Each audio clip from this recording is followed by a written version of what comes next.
हाँ सभी बच्चों, आज हम चैप्टर नंबर 2 पढ़ने वाले हैं। चैप्टर नंबर 2 जिसका नाम है पूर्ण संख्याएं। आप अपना चैप्टर बुक भी खोल लें और आज अपन एक नई चीज़ पढ़ने वाले हैं, उसका नाम है पूर्ण संख्याएं। संख्या आपने पढ़ी है प्राकृत संख्या, चैप्टर नंबर 1 में नेचुरल नंबर पढ़ा है। क्या नाम था उसका? 1 2 3 4 5 6 7 8 9 आगे चले। इसमें एक चीज नहीं थी। क्या नहीं था? जीरो नहीं था। तो जीरो के बिना जितने जो नंबर थे उनको हमने नाम दिया नेचुरल नंबर, या उसको हम क्या कहते हैं? प्राकृत संख्याएं। क्या कहते हैं? प्राकृत संख्याएं। अब जीरो उसमें अगर अपन जोड़ दें तो ये बन जाती है पूर्ण संख्याएं, जिसको इंग्लिश में क्या कहते हैं? इंग्लिश में उसको कहेंगे whole number, AWHOLE, whole numbers. तो अभी अपन आज पढ़ने वाले हैं होल नंबर के बारे में। अब क्या बात चल रही है कि प्राकृत संख्या होती है, उसमें एक सक्सेसर और एक प्रीडिसीजर होता है, सब में होता है। सक्सेसर मतलब एक अंक आगे वाला, प्रीडिसीजर यानी पूर्ववर्ती एक अंक पीछे वाला। सक्सेसर को अपन बोलते हैं परवर्ती, प्रीडिसीजर को बोलते हैं पूर्ववर्ती। पीछे वाला पूर्ववर्ती, आगे वाला परवर्ती, एक नंबर आगे। मान लिया आपको कहे 16 का परवर्ती लिखो, तो आप क्या लिखोगे? 16 + 1 = 17। आपको कोई कह दे 19 + 1 लिखो, 19 का परवर्ती लिखो, आता है आपको? तो सभी क्या आते हैं। माइनस करने को कहा जाए प्रीडिसीजर, तो 17 - 1 17 - 1 16, ये पूर्ववर्ती हुआ। 20 - 1 19, ये पूर्ववर्ती हुआ। अब इन संख्याओं के अपने को पूर्ववर्ती और परवर्ती लिखना है। लिखें? थोड़ी प्रैक्टिस हो जाएगी। सब बच्चे रेडी हो? आ जाओ, सब रेडी हो? जरा अपनी अपनी कॉपी खोल लो और मेरे साथ करो, ठीक है? मैं लिखूंगा पहले वाला ये 19, फिर 1993, 12,000, इन सब का अलग में पूर्ववर्ती और परवर्ती लिखने वाला हूं, ठीक है? तो मेरे साथ आपको करना है। सबसे पहले 19, पूर्ववर्ती 18, परवर्ती 20। आप एग्जाम में कैसे लिखोगे? 19 पूर्ववर्ती ऐसे लिखना, 18 और परवर्ती 20 ऐसे लिखना है बेटा। मैं थोड़ा जल्दी में ऐसे निशान बना रहा हूँ, बेटा तुम्हें ऐसे लिखना है। फिर लिखना 1997 पूर्ववर्ती, 1996 परवर्ती, 1998 12,000,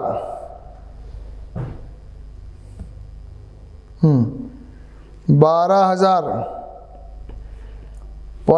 पूर्ववर्ती, 11,999 और परवर्ती 12,001।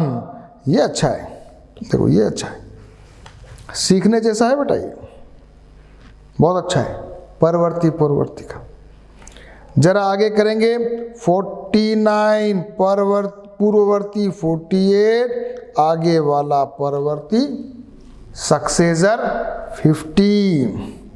हाँ अब करो 1,00,000 1,00,000, इसका प्रीडिसीजर पूर्ववर्ती 1,00,000 से एक कम, तो क्या होगा निकालना 99,999 और इसका सक्सेसर 1,00,001 1,01,000। अच्छा लगा? मजा आया ना बेटा? है इंटरेस्ट आ रहा है थोड़ा थोड़ा परवर्ती पूर्ववर्ती में? 2440701। हाँ, इधर निकालिए पूर्ववर्ती प्रीडिसीजर, तो सबको आता है 244,700 और 244,0702।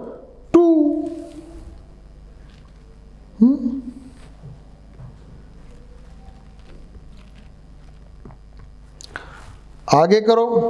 1,00,199 पूर्ववर्ती, 1,00,198 इसको +1 करो। 1,00,200 अब +1 करना आएगा कि नहीं आएगा? आप कैसे करोगे एग्जाम में या खुद करना कर लोगे? 1,00,199 में +1 जोड़ना है आपको।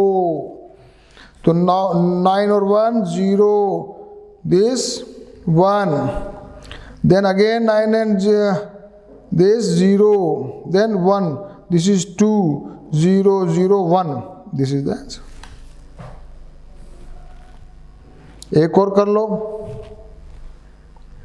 208,090 पूर्ववर्ती यानी प्रीडिसीजर 089 और ये 208,091। छोटा सा अपन ने एक्सरसाइज किया लेकिन काम की है ये। +1 और -1 सीखना है, छोटी छोटी प्रैक्टिस है। मैथमेटिक्स में प्रैक्टिस करना बहुत जरूरी है। तो मेरे साथ इसी प्रकार से प्रैक्टिस भी आप करते जाएंगे। तो क्या करोगे? जब जब ये इस प्रकार का प्रैक्टिस का आएगा, अपने वीडियो को पॉज कर दोगे। पॉज करने के बाद क्वेश्चन को सॉल्व करोगे, फिर वापस से वीडियो रन कर लोगे।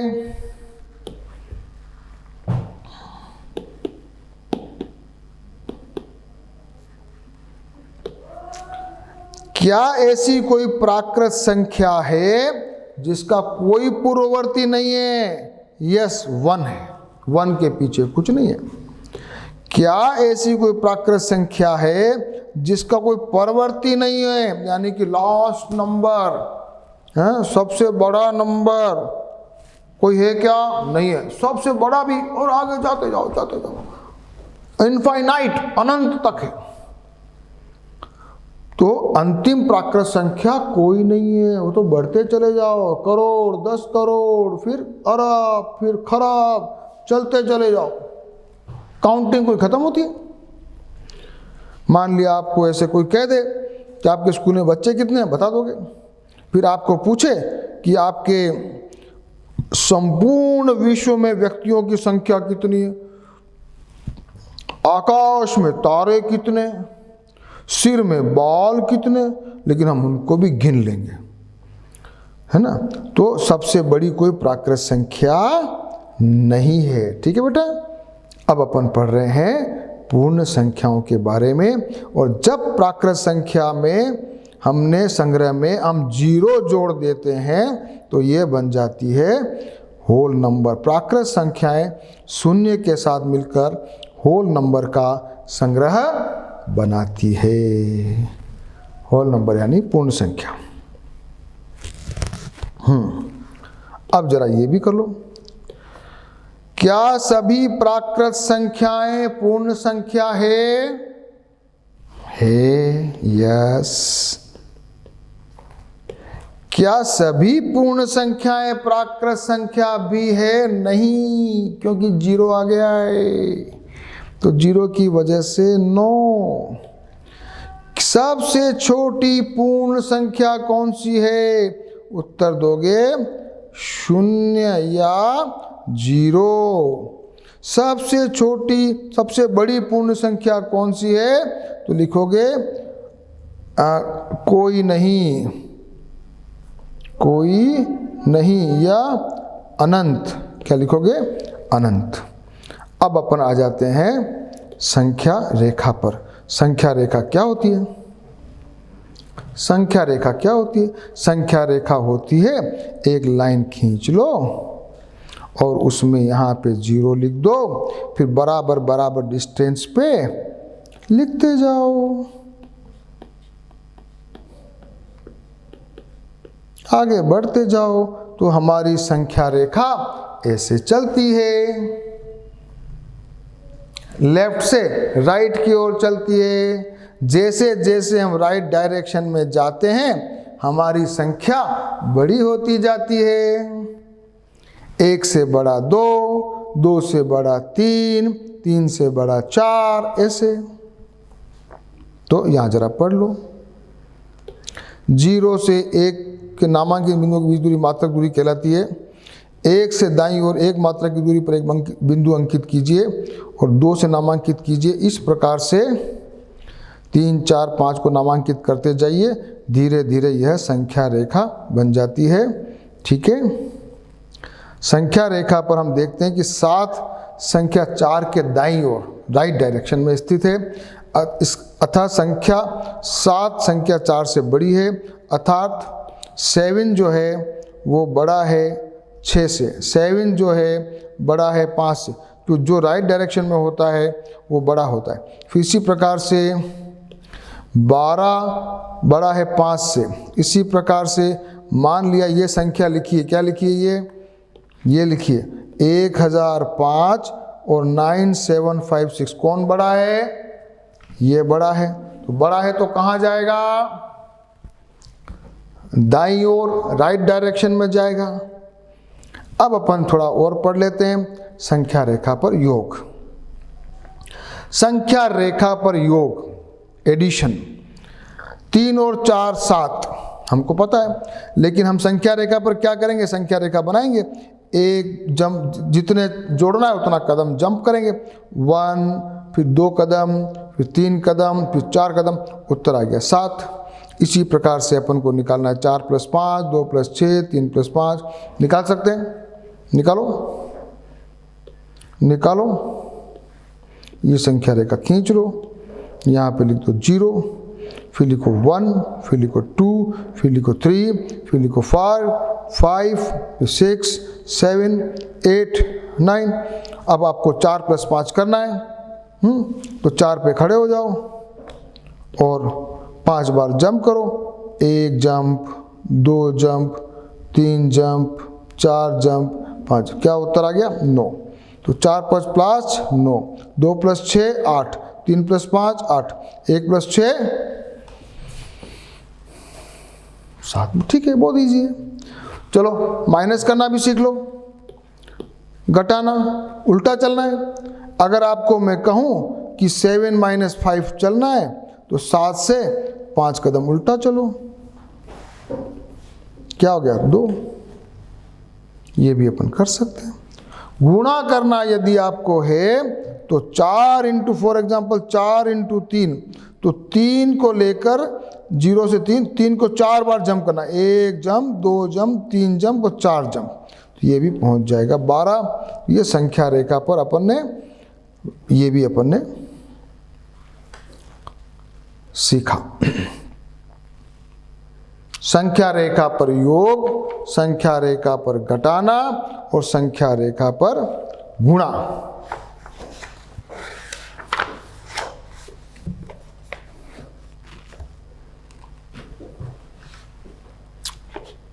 कर लोगे क्या? 2 × 6 करके बताओ। कौन बताएगा? 2 × 6 करके कौन बताएगा मुझे?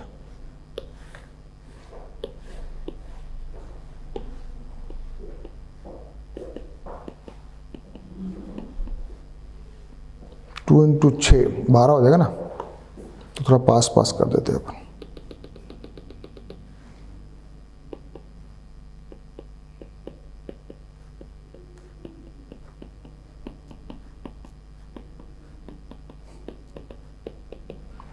टू 2 × 6, तो यहाँ से को 6 पे एक बार जाना है, फिर वापस से यहाँ जाना है, आंसर आएगा 12।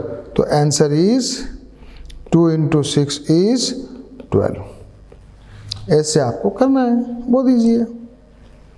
अब अपन करने वाले हैं प्रश्नावली 2.1। हाँ, पहला क्वेश्चन, 10,999 के बाद अगली 3 प्राकृत संख्याएं लिखिए। ये क्वेश्चन नंबर 1। एक्सरसाइज कौन सी है ये? 2.1 क्वेश्चन नंबर 1। कौन सी संख्या है? 10,999 के बाद वाली 3 संख्या लिखनी है। तो इसको +1 करना है। क्या आएगा बताओ?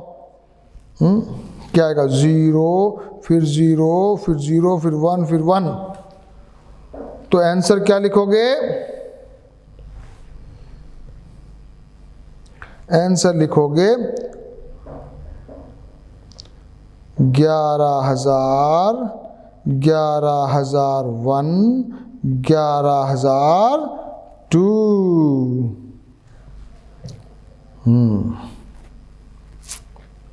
जोड़ना सीखना है, गलतियां नहीं करनी है। मैं जल्दी धीरे धीरे इसीलिए समझा रहा हूं। तो आंसर क्या लिखोगे यहां पर? 11,000, 11,001 और 11,002। चलो अगला करो। 10,001 से ठीक पहले आने वाली माइनस करना है 3 बार। 10,001 - 1, क्या आंसर आएगा? 10,000। फिर एक और घटाओगे तो क्या आएगा? 9,999।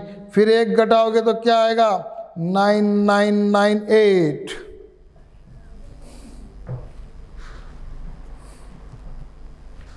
ठीक है। सबसे छोटी पूर्ण संख्या 0 या 0। 32 और 53 के बीच में कितनी पूर्ण संख्याएं हैं? काउंटिंग करोगे। 32 के आगे लिखोगे क्वेश्चन नंबर 4। 32 लिखते जाओ। 33 फिर लिखो 34, 35, 36, 37, 38, 39, 40, 41, 42, 43, 44, 45, 46, 47, 48, 49, 50, 51, 52 और 53। तो 53 को काउंट नहीं करना है और 32 को काउंट नहीं करना है। बीच में सबको काउंट करो, कर लो। 1 2 3 4 5 6 7 8 9 10 11 12 13 14 15 16 17 18 19 20। कितना आंसर आया? 20। 32 और 53 के बीच में कितनी पूर्ण संख्या है? उत्तर लिखोगे 20। क्या लिखोगे? 20 काउंटिंग करके। निम्न के परवर्ती लिखो। इनकी आगे का संख्या लिखनी है। परवर्ती करें। क्वेश्चन नंबर 5 करें।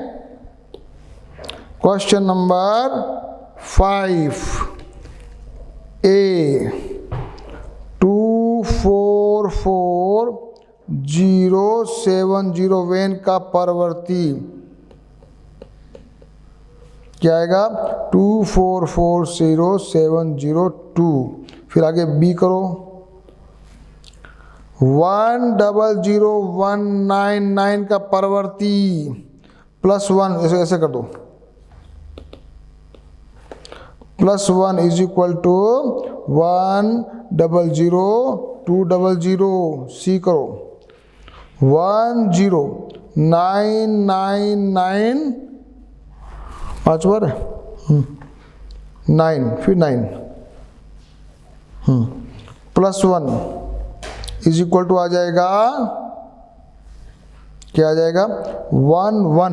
11,000,000। ठीक है। आराम मजा। डी 2 3 4 5 6 7 0 +1 परवर्ती 2 3 4 5 6 7 1। ओके, परवर्ती सीख गए, पूर्ववर्ती भी सीखना है क्या?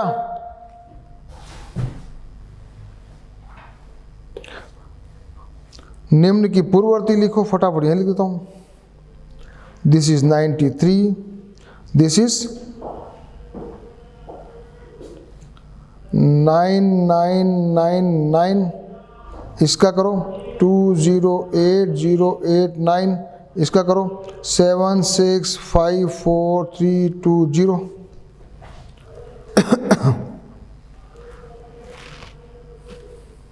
बहुत इजी है, प्रैक्टिस करोगे तो मजा आएगा। जब तक आप अपने आप से जोड़ बाकी नहीं करोगे आपको मजा नहीं आएगा और कॉन्फिडेंस भी नहीं आएगा। क्वेश्चन नंबर 7, इनमें अपने को शॉर्ट देन ग्रेटर देन, छोटा है या बड़ा है, निशान लगाना है। 503 छोटा है कि बड़ा है? 503 से बड़ा है। बड़े का निशान इधर, जिसका बूम मोटा वो बड़ा। 370 में 370 बड़ा है 307 से। यहाँ कौन बड़ा है बताओ? 98,000 और 56,000 कौन बड़ा है? 98,000 बड़ा है ना, तो 98,765 बड़ा है 56,789 से। और ये बता दो भैया इसमें कौन बड़ा है? जिसके डिजिट बड़े हैं, ज़्यादा डिजिट है, तो 100230001 बड़ा है 30415।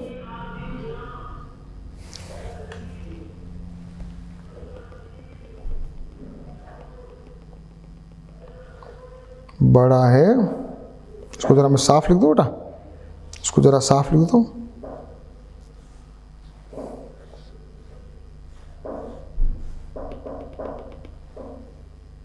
लिखो 100230001 is greater than 98,30415। Okay, true false. शून्य सबसे छोटी प्राकृत संख्या है, फॉल्स 1 है। 400 संख्या 399 का पूर्ववर्ती है, फॉल्स परवर्ती है। शून्य सबसे छोटी पूर्ण संख्या, यस ट्रू। 600 संख्या 599 का परवर्ती है, गलत, पूर्ववर्ती है। नहीं परवर्ती, सही है सही है सही है। 600 संख्या 59 का परवर्ती है, सर ये सही है, सर ये सही है, ये सही है। 600 संख्या 599 का परवर्ती है। सभी प्राकृत संख्याएं पूर्ण संख्याएं, यस ट्रू। सभी पूर्ण संख्या प्राकृत, नहीं फॉल्स। 2 अंकों की पूर्ण संख्या का पूर्ववर्ती 1 अंक की संख्या कभी नहीं हो सकती, हो सकती है 2 की 1 होती, पूर्ववर्ती 9 होती है। 1 सबसे छोटी पूर्ण संख्या, गलत, 0 होती है। प्राकृत संख्या 1 की कोई पूर्ववर्ती नहीं होता है, सही है, बिल्कुल सही है। पूर्ण संख्या 1 का कोई पूर्ववर्ती नहीं होता है, होता है 0, इसलिए फॉल्स है। पूर्ण संख्या 13 संख्याओं 11 और 12 के बीच में नहीं, गलत, 11 और 12 के बीच में नहीं होता है। पूर्ण संख्या 0 का कोई पूर्ववर्ती नहीं होता, बिल्कुल सही है। 2 अंकों की संख्या का परवर्ती सदैव 2 अंकों की संख्या होती है, जरूरी नहीं है। 99 का परवर्ती 100 है। पूर्ण संख्याओं के अब गुण देखने अपने को। सबसे पहले देखना कि जब 2 पूर्ण संख्याओं के जोड़ लगाएंगे तो जोड़ भी पूर्ण संख्या आता है। 5 + 5 10, 0 + 5 15, फिर मान लिया 3 + 8 = 11, 6 + 9 = 15। तो हमने क्या देखा कि जो संवृत, क्या बोलेंगे इसको, क्या बोलेंगे इसको, कि पूर्ण संख्याओं का संग्रह योग के अंतर्गत संवृत है। यह पूर्ण संख्याओं का योग का संवृत गुण क्लोजर प्रॉपर्टी कहलाती है। यानी कि 2 पूर्ण संख्याओं को गुणा करो तो पूर्ण संख्या प्राप्त होती है। और इसी प्रकार से गुणन के लिए, गुणा के लिए भी देखो कि ये 7 × 8 किया, 7 8 56, 5 5 25, जीरो से भी कोई संख्या की गुणा करोगे जीरो आएगी।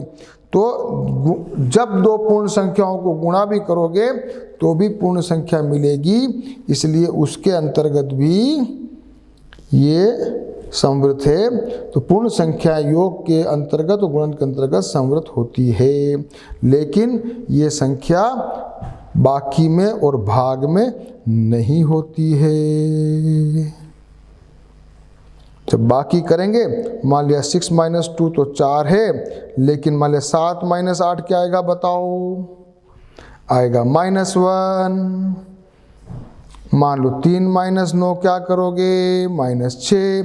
ये सब संख्या पूर्ण संख्या नहीं है।